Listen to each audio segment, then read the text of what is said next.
Hello, I'm lesbian fiction author Kiki Archer and this is my new novel, Lost in the Starlight. It is out now, so I thought I would read you the first chapter to whet your appetite. So go and get a cup of tea and we will begin. Chapter 1. Honey Diamond sensed the shifting gazes and hidden whispers as she took her seat in the exclusive London eatery, the staring eyes a testament to her stardom. The members-only section of the already impossible-to-get-into restaurant was lavish with chandeliers, champagne and celebrities complementing the minuscule portions of haute cuisine presented on slate chalkboards and other novel vessels, standard plates never to be seen in the upmarket establishment. The Muse, as it was called, had a waiting time that ran into months and a much-coveted membership to a private balcony room reserved for the brightest and richest of stars.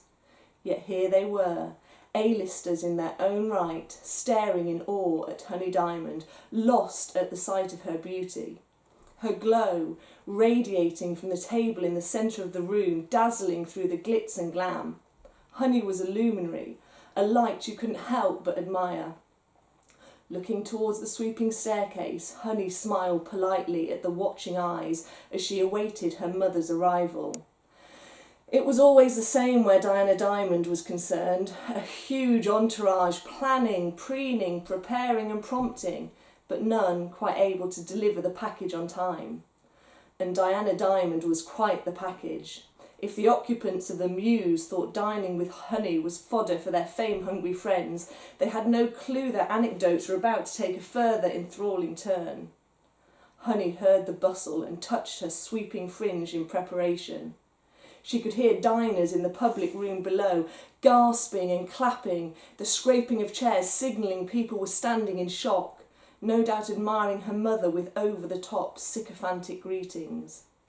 All A-list eyes were now on the staircase, wondering who might be causing the stir, ready to tut if it was one of those 5 minutes of fame reality stars the public seemed so obsessed with, who should never, in their egotistical opinions, gain entry to the prestigious section. But the tuts didn't transpire. Instead, the celebrities held on to their excitement with flared nostrils, raised eyebrows and congratulatory nods as Diana Diamond strode up the staircase 2 paces in front of her staff. The woman took a moment at the top, but not to catch her breath. At 62, Diana Diamond prized herself on her fitness, and the pause was instead to confirm the height of her collar and lift her chin. She entered the balcony room with the regal elegance and no-nonsense assertiveness she was famed for. Honey got up from her seat, ready for the air kiss. "Dearest," said Diana, in the middle of the flamboyant greeting, "what, may I ask, are you wearing?" Honey inhaled the scent of Chanel No. 5, a timeless classic that took her back to her childhood, an image of her mother kneeling beside her and whispering she was home, bringing warmth then as it did now. "Apparently it's a one-off green velvet gown by Country Couture," she said, smiling into the scent. Diana stepped backwards and appraised her daughter. "You look like Merida from Brave." "Jane Fonda wants her white suit back," replied Honey, always willing to give as good as she got. Diana feigned indignation. "You know old Janey steals my style. I trademarked the high collars and short sassy hair years before she did." She laughed. "Shall we sit? All these eyes are making me itchy." Honey tried to ignore the staring diners as the hovering maitre d' settled them into their seats. She looked towards the staircase instead, at the group of people busying themselves on their handheld devices. Her own staff-free backdoor arrival quite the opposite of what she'd just witnessed. "Who's he?" she asked, signalling past her mother's PA, her mother's clothes stylist, her mother's hairdresser, her mother's makeup artist and her mother's personal trainer. "Gorgeous, isn't he? Turned 21 last week." "What does he do?" Honey asked, smiling a thank you as she accepted the delicate gold leaf trim menu. Diana lifted her hand to stop the offering. "We'll have the Dom Perignon and the duck, thank you, George." Her polite snappiness always got the job done. Honey held on to her menu. "I think I fancy a salad." The duck's divine! I had it last week with Madge. Plus the waif look's gone out of fashion. I'll have the salmon and dill salad, please, said Honey to the nervous waiter, returning the menu to him with a smile. And the Dom Perignon? He asked gently, not wanting to get on the wrong side of Diana Diamond, the Muse's most loyal of patrons. Lovely. Good champagne was one of the few things the Diamond women actually agreed on. So, asked Honey again, what does he do? He's my zhuzher. Diana turned to the staircase and wiggled her fingers, shimmying her shoulders in a ridiculous prepubescent flirting move. You're what? And stop shaking, you've not got Parkinson's. He's my zhuzher. And don't say things like that, the papers still think I'm 40. Diana inhaled deeply, reciting the new boy's talents. He zhuzhes my hair, checks my shoulders for flex, wipes lipstick from my teeth, squeezes my hand in support. Oh, Mother. What? You can't your stylist, your makeup artist, your hairdresser and your PA around for that? He's my finishing touches boy. She grinned wickedly and repeated the shimmy. Name's Jose. The energy in those legs. You really ought to get yourself one. A 21-year-old called Jose. No, Mother, I don't think I shall. Diana Diamond tilted her head and looked at the green velvet dress up and down once more. Sometimes I question whether you're really my daughter. Honey smiled, fully aware the restaurant's prying eyes were currently discussing just how alike the Diamond women actually were, with their rich auburn hair, high cheekbones and wide smiles. Is that because my porcelain skin's still intact? She turned on the smile, knowing which buttons to press. Time in the Algarve's essential for my well-being. Diana nodded. And anyway, the pale look went out with the waif. Honey laughed. This pale waif has missed you, Mother. I saw you last week. I'm surprised you noticed me, squashed into your dressing room, vying for your attention as your hordes of fans fawned all over you with their flowers and their curtsies. Honey, dearest, the week before that it was I battling the fainting fans in your dressing room. They weren't fainting. Diana nodded. You're the brightest star in the Diamond dynasty, my darling, and the sooner you embrace that, the better. I'm not getting zhuzhers, and for the umpteenth time, we are not a dynasty. You need zhuzhers, you need a man, and yes, we jolly well are. Jane Fonda, Joan Collins, I struggle to keep up. Oh, honey, our Diamond dynasty's far more fabulous than Joan's. Now, where was I? Honey paused as the waiter returned with their champagne, silently pouring the bubbles into cut crystal flutes. She held on to her words, hoping they wouldn't have to revisit again her mother's previous encouragements of her love life. Diana had already used every trick in the book, from double dating, where Diana's man was often the youngest of the group, to theatre setups with adjacent seats always occupied by eligible bachelors, Diana likely claiming both once she'd finished her performance on stage. Diana Diamond was known as Britain's Mae West, a child star whose career in the West End and on Broadway spanned almost 60 years, not to mention the move into Hollywood that saw her appear alongside the top players in the business. She was old school class, and her whirlwind romance with Heath Travis had been better than any silver screen script. Love at first sight with her leading man, the hottest heartthrob in Hollywood, English beauty, an American action hero, idyllic English wedding, and a baby girl in the year that followed, only for Heath to die of a drugs overdose before his daughter even turned 1. Diana Diamond had embodied the tradition of stiff upper lip and carried on, her career gliding right over the bump in the road, or so she had said.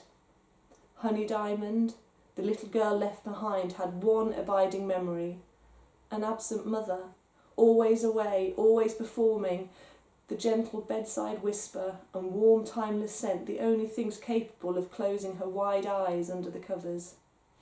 Honey remembered things changing when she was 9 and was asked to act alongside her mother in what was destined to be a hit West End show. Honey was quickly hailed as a chip off the old block, Diana Diamond's daughter, more divine than the diva herself, becoming a star in her own right in musical theatre before finding her true passion in concert performance, singing, songwriting, anything and everything involving music. Honey Diamond was leading the pack, and at 28, with numerous platinum albums under her belt, she was a national treasure, made even more glamorous by her diamond heritage. "I want to be a grandma," came the announcement from the other side of the table. Honey sloshed her champagne back into the flute. "What?" "Jane Fonda's a grandma." Honey leaned into the table and lowered her voice. "Go steal her grandkids then. You already steal her style." "Oh, honey, don't be blasé." "Me?" "Yes, you. And when I say you need a man, I'm not talking about setting up home. You've made it perfectly clear that's not going to happen." "Mother, please, people are looking." "People are always looking," Diana carried on in her loud, frank fashion. "Ask one of your cads to oblige. The world wants you happy, honey. Not like poor Kylie, dozens of dates, never the dream." She tapped a bejewelled finger on the table and hushed her words. "And it doesn't matter if the dream is a dame, as long as it's not a dykey-looking dame." "Please, Mother, just stop." "I know you said you'd open up when you had something to open up about, but your PR company can't play the pantomime forever." "I don't have a PR company and I don't play the pantomime." "You're a diamond, darling. We don't get here and stay here without help." She turned to her staff, who had been moved to a discreet table in the corner, and caught her tech guy's attention. "Benedict," she said, calling him over with a flick of her finger. "Read the latest from Celeb Secrets." Honey rolled her eyes. "Celeb Secrets?" The young man tapped on his tablet, following Diana's instruction without question. "Posted at 10:11 this morning," he said. "Which national gemstone treasures her female PA more than she'd like us to believe? The—" "May I look?" interrupted Honey, not wanting to make a scene or draw further attention to their table. The tech guy glanced towards Diana, waiting for the nod. He'd received it and handed over the tablet before stepping away as he had been taught. The garish pink and purple website had a flashing Celeb Secrets header next to an accompanying shushing finger. "Mother, how on earth are you reading this rubbish?" "Google alerts. Benedict follows the family." Honey sighed. Her mother's definition of family included 2 step-siblings from a later life-failed marriage who neither she nor her mother saw anymore after their abuse of the diamond name. Then there was a brother who couldn't compete with his sister's fame, now living in a commune on the Shetland Islands, and Diana's 2 oldest friends, Gertie and Dot, whose missions were to make Tatler's society pages each month. And finally, Honey's godmother, and now live-in housekeeper Sophia, her one remaining constant from early childhood. "It's just trolling, Mother," said Honey, unable to read any more. "Is there any truth in the trolling?" Diana glanced to her left, instantly getting the maitre d's attention. He signalled back with a 3 minutes gesture, understanding the speed at which Diana liked to be served. "I adore your PA." Her attention was seamlessly back on her daughter. "What's she called? Leslie?" "It's Liza, as you well know. The same Liza I've had for years." Honey blushed. "How does my PA?" She dropped her eyes to the flashing header. "This probably isn't about me." "Diamond, gemstone, national treasure. They make a dig about your secret smile song too." "There are lots of songs about secret smiles." "Not as well known as yours, Honey dearest. And if you search the Celeb Secrets archive there, that tab at the top, that one." "I'm not touching that tab." "Touch that tab and search the archives. Search the word gemstone. You'll see yourself mentioned time and time again." Honey pushed the tablet away. "Ignore it. You really ought to get yourself a tech guy like Benedict to keep on top of things and file libel suits where necessary." "I don't worry about things I can't see." Diana lifted her collar. "Well, I've seen some tweets you should worry about, and I'm not going to mention the horny honey double dip Instagram hashtag." "The what?" "Mother, how do you know of such things?" "I have people." "You've successfully reconfirmed why I'll never join social media. You'd beat Katy Perry's Twitter record, 18 million followers by dessert, if you signed up right now." "I'm not having dessert." "Yes, you are. You're wasting away. It's a mother's job to flap." 62-year-old mothers insist their child join Snapchat? Oh no, not that one, honey. I've had some near disasters that have cost me a fortune. Who knew you could screenshot? I'm doing perfectly well without social media. That's what you said about personal security, and look at you now. Honey rolled her eyes at her mother. Yes, a too close for comfort incident with over-enthusiastic fans a few years back had forced her to give in to her mother's demands for security, but she'd drawn the line at Diana's recommended full-blown professional detail, having instead only 2 close protection officers working on opposite shifts who Honey insisted were actually never close to her at all.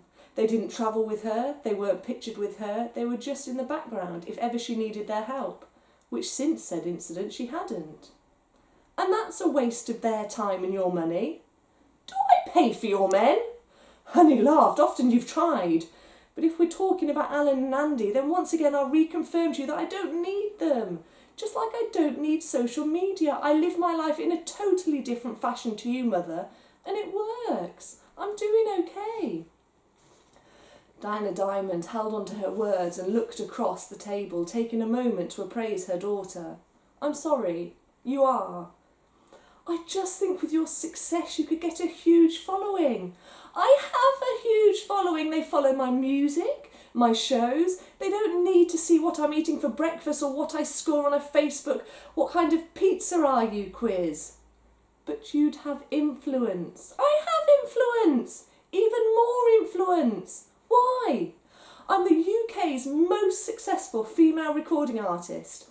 I've signed up for another season judging Britain Sings, and I've just landed my first big screen major role. You have not!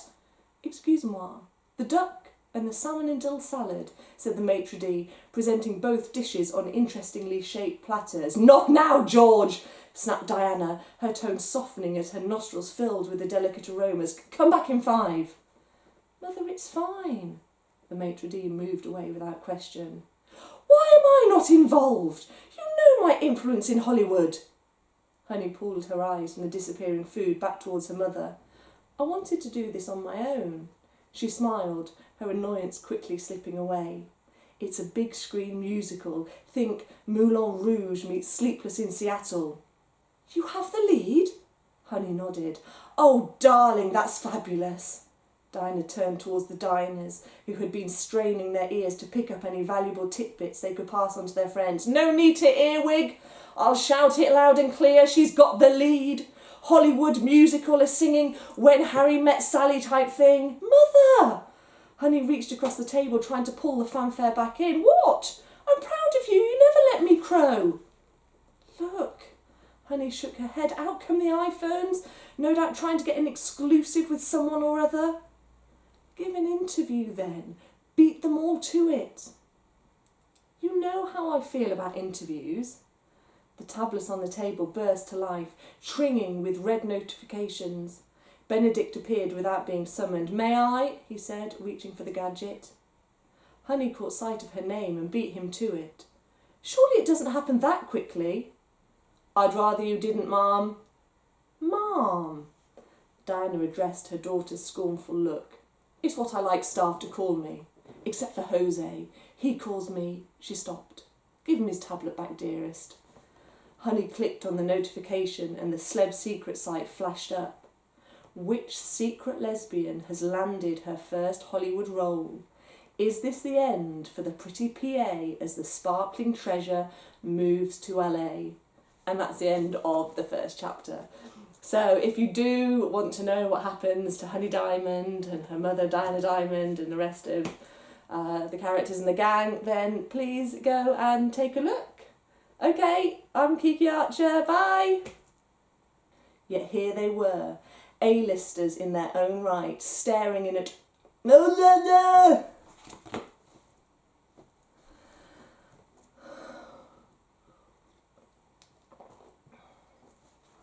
The members-only section of the already impossible to get into restaurant. Oh,